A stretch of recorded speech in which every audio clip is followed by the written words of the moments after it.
नमस्ते दोस्तों, TRS clips Hindi में आपका स्वागत है। सब्सक्राइब कीजिए, बेल आइकॉन दबाइए एंड एंजॉय द क्लिप। आपने सेपियंस किताब पढ़ी है? Of course. हाँ, तो आई फील कि पहले तो हर लिसनर को सेपियंस किताब पढ़नी चाहिए। आपको मानव जाति के Iconic. इतिहास के बारे में बहुत ज़्यादा पता चलेगा और आपको ये भी पता चलेगा कि जो असल में इतिहास हुआ है उसमें कितने ज़्यादा मिस्ट्रीज भरी हैं। क्योंकि आर्कियोलॉजी की वजह से हमें इतिहास के बारे में कुछ पता नहीं चलता। जो चीज़ें हमें सिखाई जाती हैं कि भारत का इतिहास 2500 BC से स्टार्ट इंडस वैली सिविलाइजेशन, हाँ, वो सच नहीं है। उसके और 2-3 हजार साल पहले से हमारा, शायद उससे भी पहले, हाँ, उसके पहले हुआ। क्योंकि जैसे कि मैंने इस पॉडकास्ट पर भी बहुत कहा है कि 3000 सालों के बाद प्लास्टिक भी इरोड होने लगता है, प्लास्टिक भी चले जाता है। बिल्कुल। तो जो लोग कह रहे हैं कि द्वारका में शहर है समुद्र के, वो शहर मिले हैं, पर मैंने डाइवर्स से भी बात की है जिन्होंने कहा कि अगर आप उन दीवारों पर हाथ भी लगाओगे तो वो दीवार कुचल जाती है आपके हाथों की प्रेशर की वजह से। तो इतिहास का नेचर ये होता है कि बहुत सारी चीजें खो जाती है।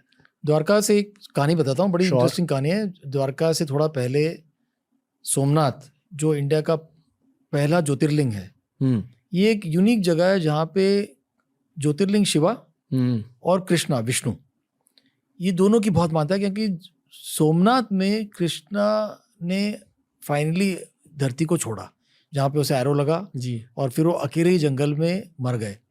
जब उनकी बॉडी को बर्न किया गया तो उनका हार्ट बर्न नहीं हुआ, क्योंकि वो विष्णु थे।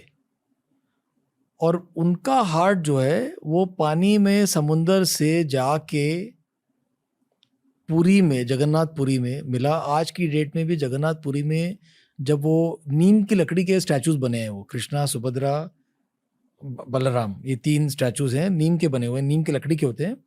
और हर कुछ 7 साल, 10 साल, 12 साल में वो स्टैचूज को लकड़ी के चेंज करते हैं। ब्लाइंड फोल्डेड लोग रहते हैं और उसमें लोग बताते हैं कि जो जाते हैं उसको जो बनाने के लिए, उनको कुछ एक पावरफुल चीज मिलती है जिसको ट्रांसफर करते हैं दूसरे स्टैचू में। वो कृष्णा का हार्ट है। ओके। और पुरी का टेम्पल जो इतना पावरफुल है, और ये कहानी जुड़ी हुई है सोमनाथ से, और वो कहानी जुड़ी हुई है महाभारत से। और आज की डेट में भी जब वो स्टैचूज बनते हैं, वो एक ब्लाइंड फोल्डेड अंधेरी रूम में बिना देखे वो जो स्कल्प्टर है वो स्टैचू को बनाता है, और उसका इतिहास जुड़ के महाभारत से आ रहा है। और ज्योतिर्लिंग जो है, जो सोमनाथ टेम्पल जो है, वो रावण ने बनाया था, और रावण के पहले भी किसी ने बनाया था, मून गॉड ने बनाया था। तो ये कहानियां इतनी इंडिया में जुड़ी हुई हैं कि आप उसकी टाइमलाइन बताना ऑलमोस्ट इम्पॉसिबल है। अब आप देखिए, रावण ने शिवा का भक्त था और उसने सोमनाथ का मंदिर बनाया, जो इंडिया का सबसे पुराना ज्योतिर्लिंग है। उसका डेट बताना ही मुश्किल है। अब रावण के वक्त का है तो कम से कम 7000 साल पुराना है। ओके। ऐसे कोई प्राचीन मंदिर है जो अब तक वैसे के वैसे जैसे पहले थे? क्योंकि मैं एक बार हिमाचल प्रदेश गया था, ये धर्मशाला के पास एक मंदिर है, मैं अब नाम भूल गया ऑनेस्टली। हमने वहाँ एक व्लॉग भी बनाया है वैसे। और कहा जाता है कि पांडवों ने वो मंदिर को बनाया था। जहाँ से वो सीढ़ियाँ ऊपर जाती हैं, इस तरह से कुछ। हाँ जी, अब गए हो वहाँ से, फिर वो हेवन में चले गए। नहीं, वो एक अलग है। वो मेरे ख्याल से उत्तराखंड में, नॉट मिस्टेकन, उत्तराखंड में। ये बस उन्होंने एक्चुअली वहां जाकर राम जी का मंदिर बनाया था, तो हम वहां गए थे और वहां आपको बहुत अलग एनर्जी फील होती है। वो शायद सबसे प्राचीन मंदिर है जहां मैं गया हूँ। पर सबसे प्राचीन मंदिर कौन सा है जहां आप गए हो? सबसे प्राचीन मंदिर इंडिया में मेरे हिसाब से सोमनाथ का ज्योतिर्लिंग है, जो सबसे पुराना ज्योतिर्लिंग है। और मेरे हिसाब से वो रावण के पहले भी मून गॉड ने बनाया था, इसलिए उसका नाम सोमनाथ है। ओके। और वो शायद 10-12 हजार साल पुराना होगा। आप गए हो? हाँ, सोमनाथ में तो हम बहुत बार गए हैं। कुछ फील होता है, कुछ अलग फील होता है? अनबिलीवेबल। क्या होता है? एक तो जैसे बाद में वहाँ पे आपको एक बोर्ड भी मिलेगा कि वो दिखाते हैं कि सोमनाथ से अगर आप एक डायरेक्ट स्ट्रेट लाइन बनाइए तो सीधे वो साउथ पोल तक जाती है। बीच में कोई भी, there is no land in between.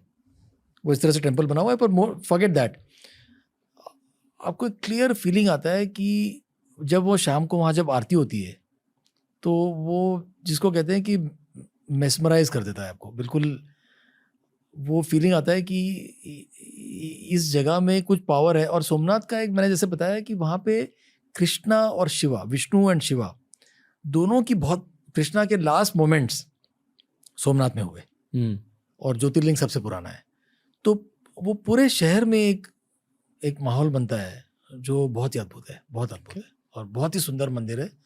और उसको वल्लभ भाई, थैंक्स टू कन्हैयालाल मुंशी, जिन्होंने जाके देखा कि ये मंदिर टूटा फूटा पड़ा हुआ है, तो उन्होंने 1947 में उन्होंने फिर सरदार वल्लभ भाई पटेल को बोला कि इस मंदिर को हमें बनाना चाहिए।